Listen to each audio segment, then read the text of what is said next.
Le 20 juin 1944, un enfant du village, Roger Perche, tombé sous les balles du peloton d'exécution à Challes-les-Eaux, 4 jours après avoir été capturé par les forces d'occupation avec 18 autres maquisards. Nous sommes ici réunis pour honorer sa mémoire et à travers elle, celle des hommes et des femmes qui, dans la résistance, ont apporté un soutien décisif à la libération du territoire national et à l'action du général de Gaulle. Nombreux ont été partout, dans les campagnes comme dans les villes, ces Françaises et ces Français, de toutes conditions, de toute conviction, de toute religion, dont le courage et l'engagement auront permis de sauver, parfois au prix de leur vie, des milliers de leurs compatriotes et de regagner chaque jour un peu de cette liberté sacrifiée avec la défaite de 1940.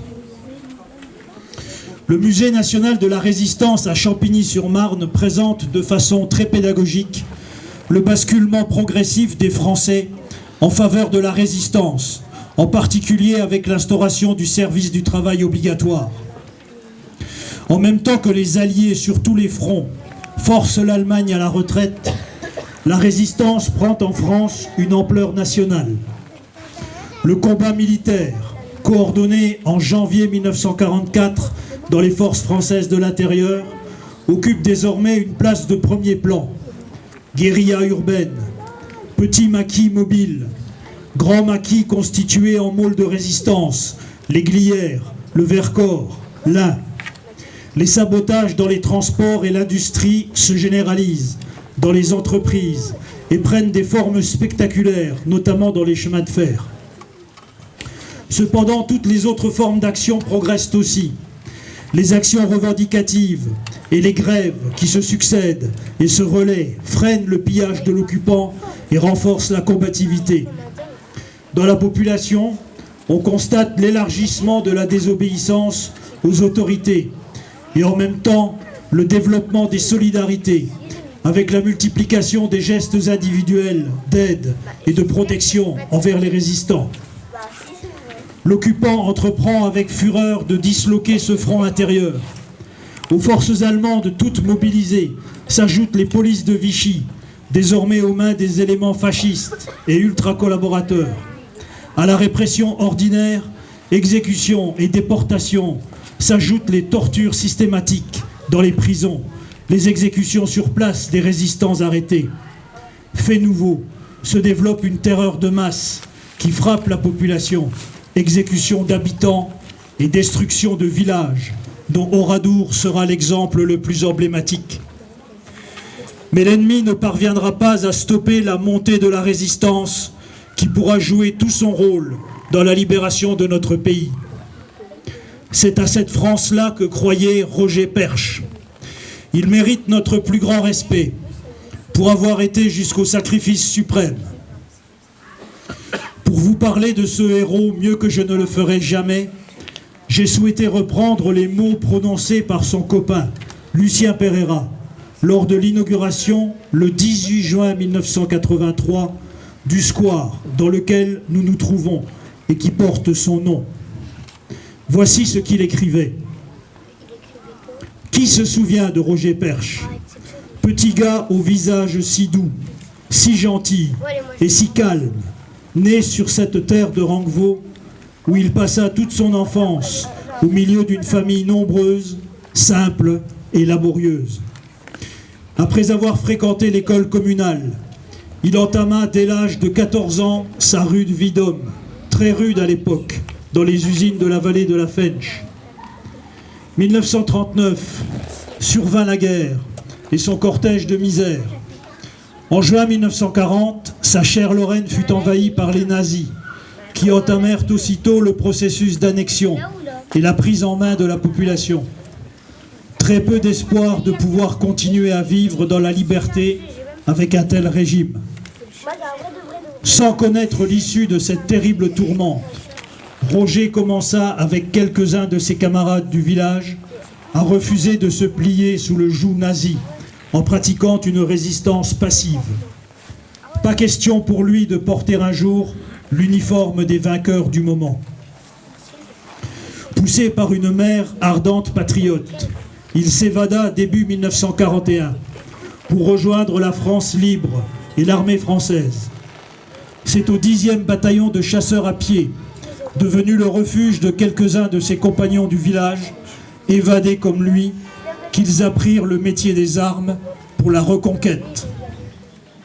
À la dissolution de l'armée, fin 1942, il erra de ferme en ferme, seul recours pour ces jeunes Alsaciens lorrains pour ne pas être repris par les occupants. Avec la naissance du maquis du Bergois, en Savoie, il fut l'un des volontaires de la première heure. Combattant de la nuit et sans uniforme, il savait que s'il tombait entre les mains des nazis, il n'en réchapperait pas.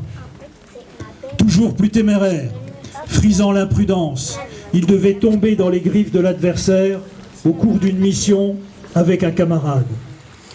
Ils firent partie des 19 fusillés de la sinistre tragédie de Challes-les-Eaux. Mais avant de voir en face le peloton d'exécution, il passa quelques jours entre les mains de ses bourreaux. Martyrisé, rien ne filtra des murs épais de cette lugubre prison. Roger, avec sa frêle constitution, cachait une robustesse en résistant devant cette terrible épreuve de la torture et ne parla pas. Il a accepté volontairement le sacrifice suprême, plaçant l'honneur de la patrie au-dessus de sa vie. C'est en chantant les premiers mots de la Marseillaise qu'il est tombé dans l'herbe savoyarde en ayant une dernière pensée pour sa chère Lorraine. Roger Perche avait 24 ans. 80 ans se sont écoulés depuis qu'il nous a quittés. À sa mémoire, à celle de tous les résistants qui ont donné leur vie, nous allons déposer des gerbes au pied de cette stèle inaugurée dès 2005, qui symbolise le sacrifice de milliers d'hommes et de femmes, dont l'idéal de liberté les a parfois conduits jusqu'à la mort. En nous remémorant les engagements qui doivent être ceux de tout citoyen, peut-être réussirons-nous à prévenir le retour de combats dont les peuples n'aiment célébrer que la fin.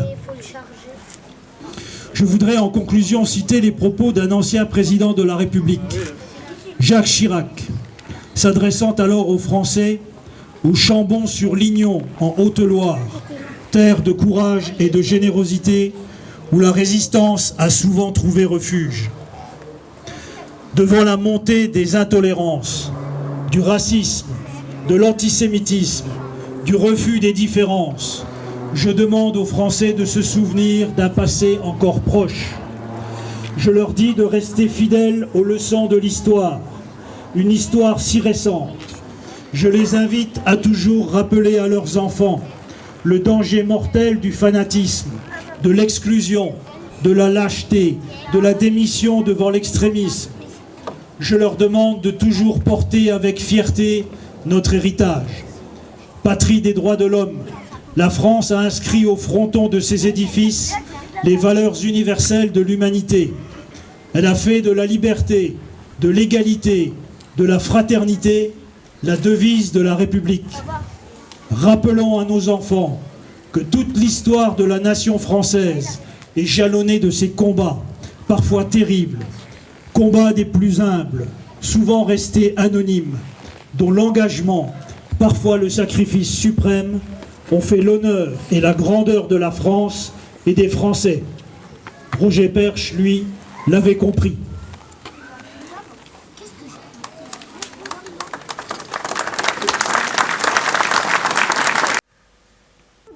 À Artemare, lors de la commémoration de l'emprisonnement dans la cave Burtin-Jantais de 19 hommes, fusillés 5 jours plus tard à Challes-les-Eaux, nous a honorés de leur présence, une délégation de votre municipalité de Ranguevaux, conduite par Madame Annick Gillet, accompagnée de descendants de Roger Perche, trait d'union tragique entre nos deux communes. Excusez-moi. Le manque de bras dans les fermes environnantes ont poussé les paysans à venir demander l'aide d'hommes du contingent.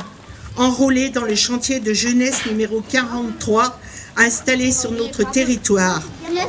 C'est comme ça que Roger Perche se réfugie chez la famille Vincent à Vieux, comme employé agricole. Il entre alors dans le maquis du Val-Romay, dans le groupe de résistants de Don, avec Stéphane Guillot-Vigneault, dit Sico. Il est arrêté à Marlieu, où il participe au sabotage du pont SNCF en compagnie de Georges Bernard, mon petit cousin, et Joseph Bernini. Nous souhaitons vivement que le sacrifice de Roger Perche nous aide ainsi à renforcer ce lien tissé entre nos deux communes et qu'au nom du devoir de mémoire, il se renforce au fil du temps. C'était un mot que m'a demandé de lire M. Roland Deschamps, le maire d'Artemare. Merci. By the dawn's early light, what so proudly we hail, at the twilight's last gleaming, whose broad stripes and bright stars through the perilous fight o'er the ramparts we watched were so gallantly streaming, and the rocket's red glare, the bombs bursting in air, gave proof through the night that our flag was still there. Oh, say does that star-spangled banner